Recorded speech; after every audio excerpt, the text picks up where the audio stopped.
자, 오늘은 한국 사회의 가장 아픈 문제 중 하나죠. 바로 높은 자살률 이야기입니다. 그런데 오늘은 좀 다른 각도에서 이 문제를 들여다보려고 합니다. OECD 국가들 중에요, 우리가 정말 원치 않는 분야에서 계속 1등을 하고 있어요. 네, 바로 자살률입니다. 아니, 이렇게 경제적으로 성공하고 또 비교적 평화로운 나라에서 왜 이런 일이 벌어지는 걸까요? 오늘 우리가 살펴볼 분석이 바로 이 질문을 던지는데요. 그 답이 정말 상식을 뒤엎습니다. 자, 그럼 이 모순 속으로 한번 들어가 보죠. 이렇게 잘 사는 나라에 왜 이렇게 깊은 절망이 드리워져 있을까요? 그 역설의 실체를 한번 파헤쳐 보겠습니다. 한번 보세요. 세계적으로도 손꼽히는 경제 대국이죠. 지금 당장 전쟁이 난 것도 아니고 굶어 죽는 사람도 거의 없잖아요. 교역 수준은 또 엄청나게 높고요. 그런데 결과는 OECD 최고 수준의 자살률이란 말이죠. 이게 바로 오늘 우리가 풀어야 할 미스터리입니다. 보통 이런 얘기를 하면 다들 먹고 살기 힘들어서 라고 생각하잖아요. 그런데 오늘 우리가 볼 분석은요, 바로 그 생각부터 딱 잘라내고 시작합니다. 빵 때문이 아니라는 거죠. 이게 무슨 말이냐면 우리 한국인들은 단순히 빵만으로 사는 민족이 아니라는 거예요. 배고플 땐 빵을 위해 살지만 일단 그게 해결되고 나면 그 이상의 것, 어떤 이상을 추구하는 사람들이라는 거죠. 그러니까 예전에는 실연을 당했다거나 하는 지극히 개인적인 이유가 많았다면 지금은 사회 전체에 대한 절망감, 방향을 잃어버린 것 같은 느낌이 더 큰 원인이라는 겁니다. 이건 더 이상 개인의 문제가 아니라 사회 환경이 아프다는 신호라는 거죠. 자, 그럼 가난 때문이 아니라면 도대체 진짜 원인이 뭘까요? 이 분석이 딱 짚어내는 그 근본적인 이유가 있습니다.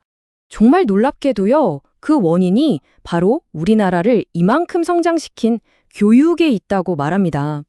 높은 교육 수준이 오히려 거대한 이상을 품게 만들어서 그게 역설적으로 작용하고 있다는 거예요. 여기서 말하는 지식인은 무슨 특별한 엘리트가 아니라 바로 우리 국민 전체를 가리키는 말입니다. 이게 바로 핵심 주장인데요. 이 문제는 자원이 부족해서가 아니라 오히려 실현시키지 못한 이상이 너무 많아서 생긴다는 거예요. 그러니까 이건 그냥 나 살기 싫어가 아니라 목적도 없이 비굴하게 사는 건 도저히 못 견디겠다 하는 사람들의 마지막 선택이라는 거죠. 이 표를 보시면 그 관점이 더 명확해져요. 어려움이 닥쳤을 때 지식인, 즉 이상을 가진 사람들은 의미 없는 삶은 살 수 없어 라고 생각하는 반면에 그렇지 않은 사람들은 어떻게든 살아남아야지 하고 끝까지 버틴다는 거예요. 이 차이가 극단적인 선택으로 이어질 수 있다는 아주 논쟁적인 시각이죠. 자, 이제 이야기는 한 개인의 문제를 넘어서서요, 우리 사회 전체에 울리는 경고음으로 넘어갑니다. 한 세대 전체가 위험하다는 신호죠. 계속해서 늘어나는 자살률을 마치 열병 같다고 표현해요. 사람이 아프면 열이 나듯이 사회가 정체돼서 유능한 세대가 자기 역할을 못 찾으니까 그 증상으로 나타난다는 거죠. 이건 그냥 안타까운 사건 하나하나가 아니라 사회의 엔진이 고장났다는 빨간불이라는 겁니다.